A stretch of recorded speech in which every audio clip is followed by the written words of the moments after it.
बहन बनी देवरानी। ये कहानी एक शहर में रहने वाली परिवार की है। मम्मी, मैं आपको कितनी बार मना कर चुकी हूँ कि मैं जिस घर में किसी को जानती नहीं पहचानती नहीं, उस घर में शादी कैसे कर सकती हूँ। मैं तो ससुराल में बिल्कुल अकेली पड़ जाऊंगी। पर प्रीति बिटिया, एक न एक दिन तो हर लड़की को अपने ससुराल जाना ही पड़ता है, और ये तो हर लड़की के साथ होता है। ससुराल में जाकर एक दूसरे को पहचानना, सबके दिलों में जगह बनाना। कोमल, जो थी प्रीति की बड़ी बहन। मम्मी, अगर इसे ऐसी जगह शादी नहीं करनी जहाँ इसे कोई जानता नहीं हो, तो ऐसी जगह कर सकती है ना जहाँ इसे कोई जानती हो, कोई इसका अपना साथी हो। अरे कोमल दीदी, अच्छा हुआ आप आ गए। मम्मी को देखो ना, कब से शादी कर ले पीछे पड़ी है। जब मैंने बोल दिया कि मुझे अभी शादी नहीं करनी, तो क्यों बार बार मम्मी जिद कर रही है। ठीक ही तो कह रही है मम्मी, एक ना एक दिन तो शादी करनी ही है, तो क्यों ना समय रहते हुए खुशी से काम ठीक ठाक से हो जाए। वैसे अगर तुम कहो तो मैं तुम्हें एक सलाह दे सकती हूँ।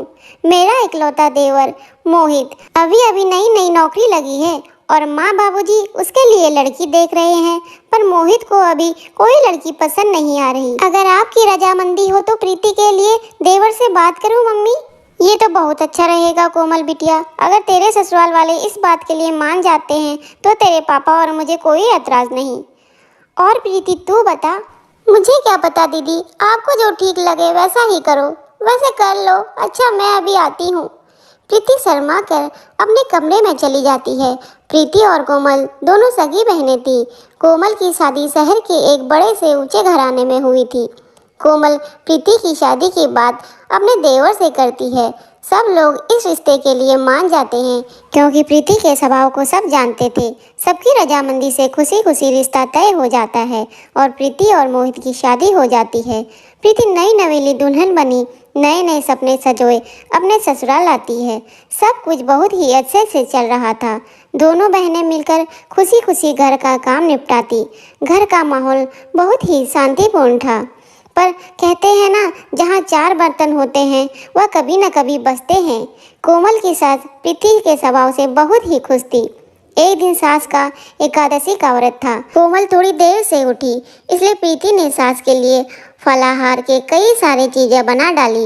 ये देखकर सास बहुत खुश हुई। सास: प्रीति बहू, मैं तो धन्य हो गई जो तू जैसी बहू मुझे ऊपर वाले ने मुझे दी। मेरी दो बहुएं लाखों में एक हैं। वैसे तुमने तो फलाहारी कितने सारी चीजें बना डाली, मेरा तो पेट ही अच्छे से भर गया। माँ जी, आपको फलाहार पसंद आया, ये मेरे लिए बहुत खुशी की बात है। अपनी सास की प्रशंसा की हकदार पहले अकेली कोमल हुआ करती थी, पर अब सास का प्यार बढ़ गया था। प्रीति की तारीफ सुनकर कोमल को अपनी बहन से थोड़ी ईर्ष्या होने लगी, इसलिए उसके व्यवहार में बदलाव आने लगा। कोमल दीदी देखना, मैं कढ़ी बना रही थी पकोड़ों के लिए, इतना बेसन काफ़ी रहेगा ना? देखो प्रीति, अब तुम मेरी छोटी बहन नहीं हो, तुम मेरी देवरानी हो, इसलिए घर की जिम्मेदारी सीख लो। अब हर समय मैं तुम्हारे थोड़ी बताऊंगी कि क्या ठीक रहेगा और क्या नहीं।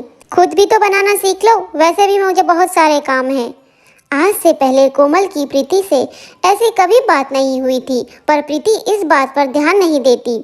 अब तो कोमल अक्सर प्रीति को नीचा दिखाने की भी कोई कसर नहीं छोड़ती थी।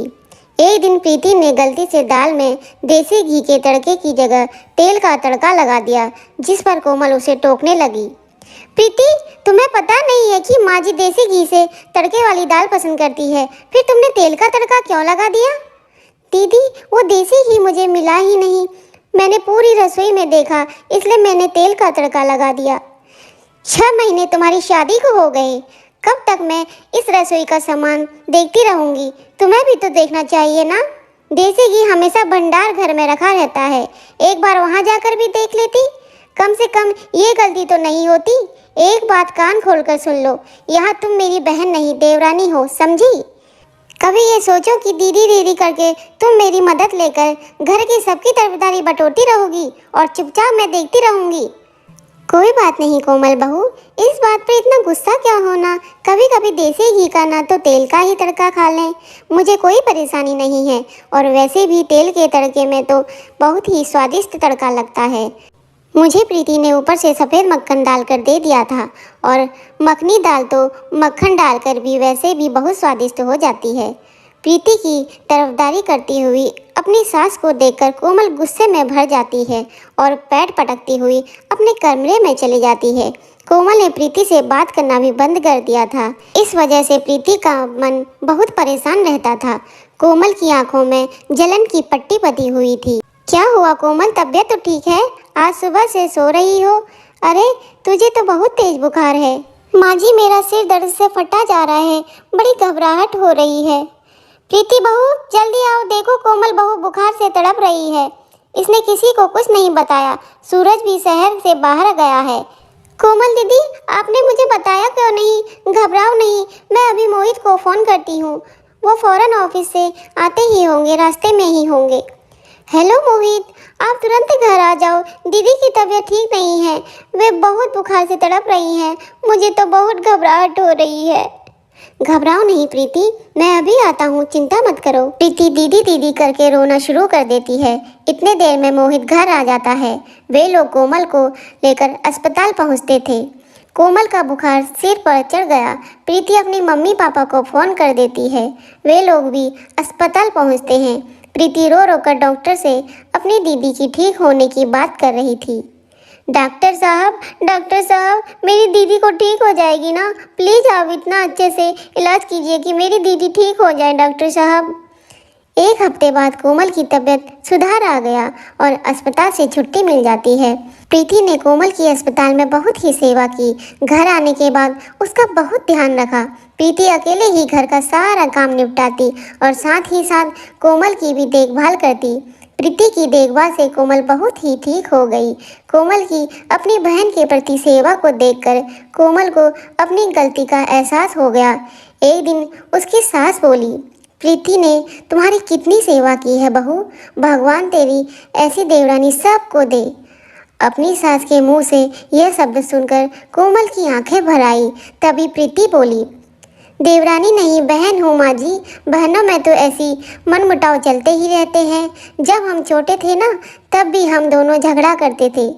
तब क्या हमारा रिश्ता खत्म हो गया था? और कोमल दीदी, आपको लगता है कि अगर थोड़ी बहुत लड़ाई झगड़े से हमारा रिश्ता खत्म हो जाएगा तो आप बहुत गलत हैं। मैं आज भी आपको बहन मानती हूँ, कल भी आपको बहन मानती थी, आगे भी बहन ही मानूंगी। देवरानी कभी मत बोलना और न समझना। प्रीति, मेरी प्यारी बहन। प्रीति और कोमल एक दूसरे के गले लग जाती हैं। सास की आंखों में खुशी के आंसू भर आते हैं। अब दो देवरानी जेठानी दोनों बहनों की तरह मिलजुल कर रहती हैं।